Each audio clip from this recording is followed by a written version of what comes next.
Alrighty, so today I'm going to make the H500, the handlebar hauler system. Consists mainly of, there's this top piece. You will see there is a notch. There's two notches. There's two on this side, two on this side, and one on the shorter sides.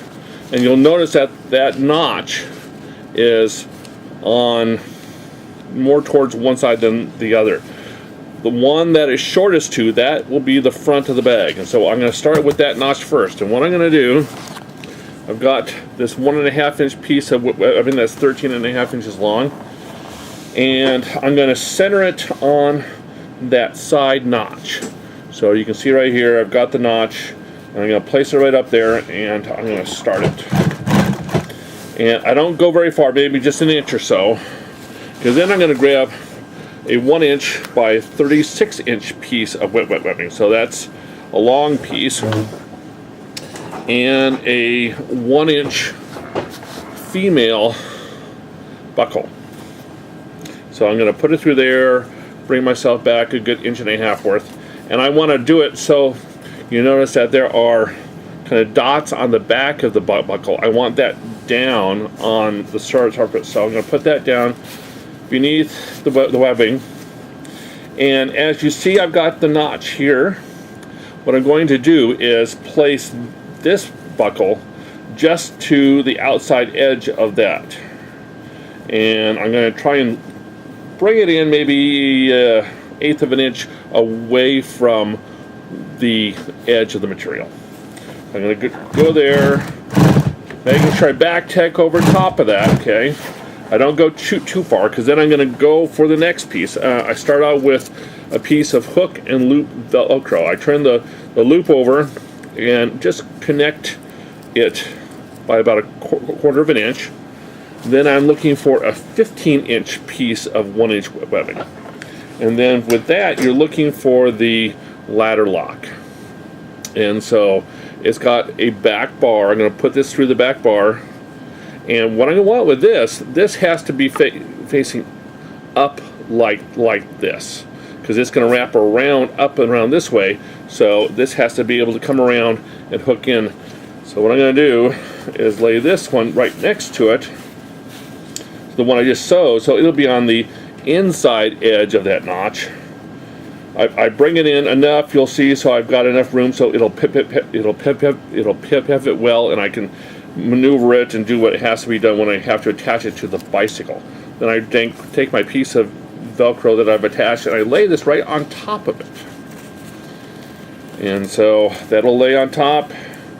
And again, I'm going to go over that, back tack, and then begin to make my way down to the other edge. So now I'm just going to do the same thing in reverse that I just did. I get my 1 inch piece that is 15 inches long and my ladder lock. I want to make sure I have enough excess webbing inside of where I stitch that it holds well. If you get it too close to the edge, it'll pull out through the stitching. So you got to make sure you have at least a good 1/2 inch. You got 1.5 inches of webbing you're sewing it beneath, so there's lots of room to make sure you got enough. So I look for that notch here. Here's my second notch. I'm going to put it just to the inside edge of that.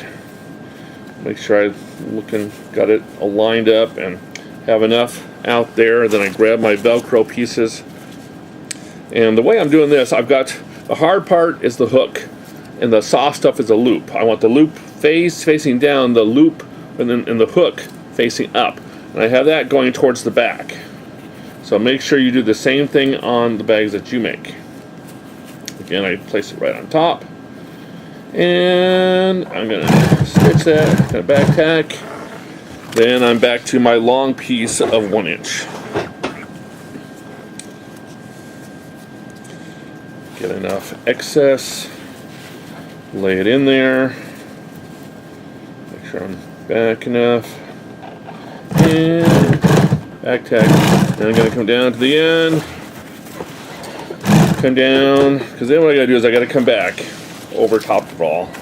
And as I go back over each one, I'm going to back tack real good, because this is going to hold a lot of weight. and it's going to get bounced around and jostled, so it has to be sewn well.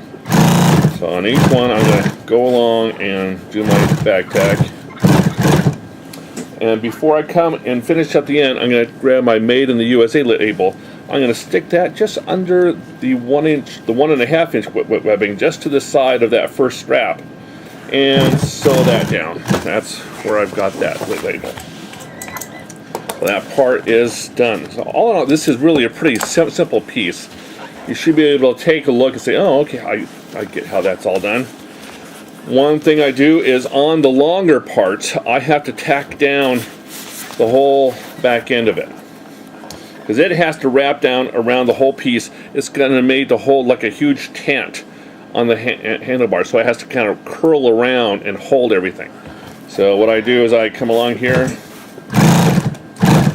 and I stop about 1 inch from that back edge, back tack across that end of it, come back up,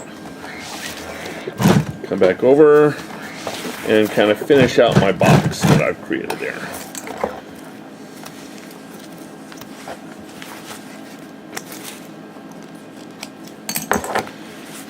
So what I've done is I just made a nice little box on there, and that helps hold that down and position it well, because if it didn't, this could kind of go all over the place, and I want it to be fixed so it holds everything well. So I do the same thing to the other side.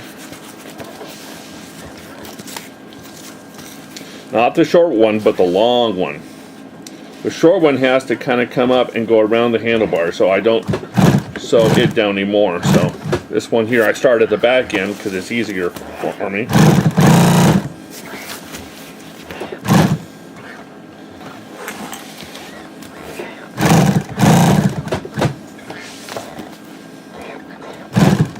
And go back over. So that bottom stitch has been 3-4 times, so that's a good strong connection.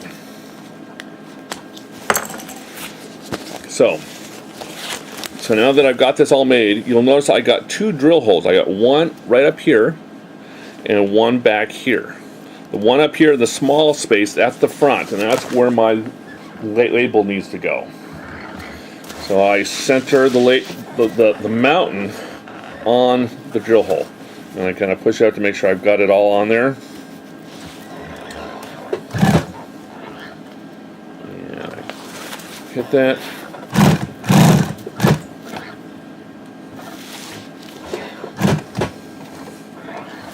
Make it look good, because this is where everybody sees what we're doing, so you have to make that look as nice. If you have to dial down your stitch length a little bit to do that, do so to make it look nice.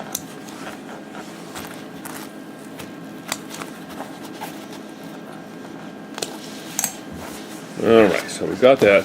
What I do is I kind of hook the hook and loop just so it's not going to get caught in something, because that stuff has a way. And I bring the 15-inch piece up and around and hook it through the buckle, so that it's just kind of all taken care of. And so again, it goes kind of down through the back, up and over and down through the front. Okay, there we got that. So then what I've got to do is attach it to the back, and that is this piece of PVC tarp material. And so there's a dull side and a shiny side. I don't want to see the shiny side, so the dull side is what goes out. You lay that on there, and I'm going to just begin to stitch up this edge. Come around. This is just to kind of tack it all together, so I'm doing like an 1/8 inch seam allowance on this part, just so it helps hold it all together.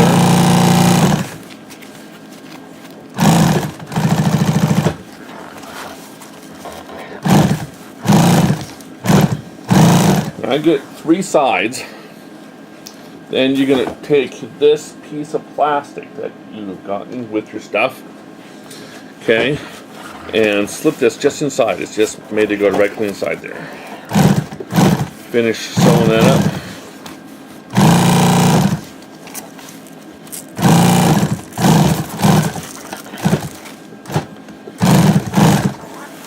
I've had some people try to, because what I'm going to do is tape the edge of this, and I want it to look nice. And so the tape that I'm going to give you, you notice it's what we call a herringbone. And so there is kind of a seam right down the center of it that shows you exactly what half is. And so I always start on the side of my piece here. So what I'm going to do is I'm going to take that, place it just so I can see where that center line is, and then begin to stitch this. And you can kind of keep going, and you can constantly kind of adjust and look to see where your halfway mark is to get a pretty nice looking edge to it.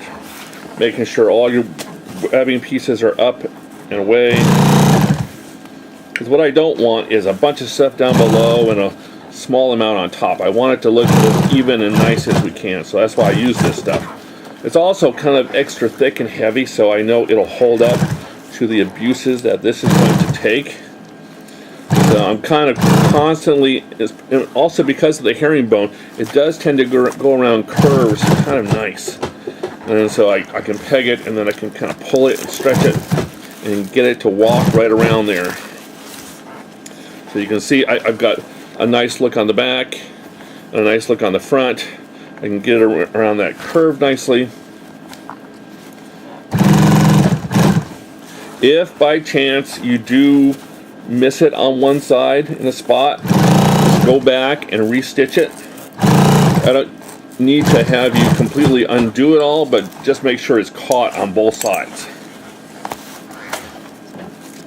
Here, with this stuff here, there's no reason it shouldn't be caught.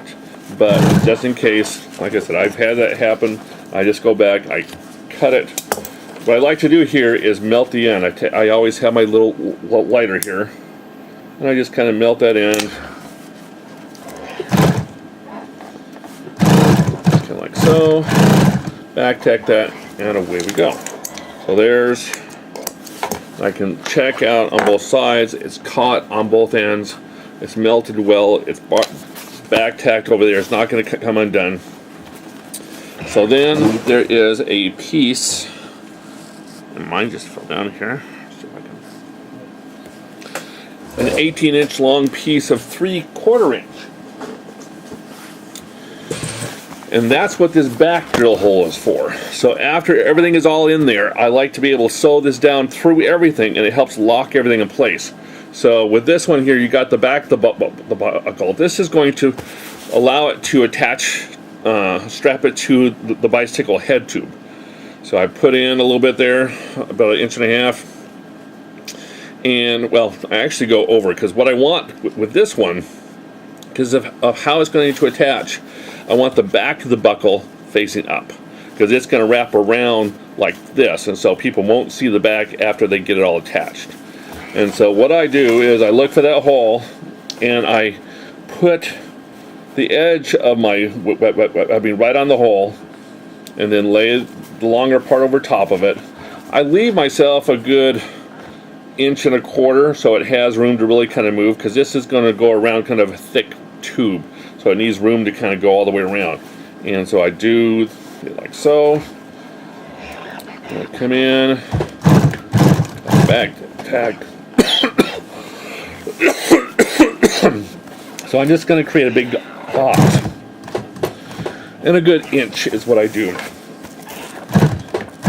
Back tacking both sides, because it's going to get a lot of pulling action. So I need to make sure it's stronger on those areas.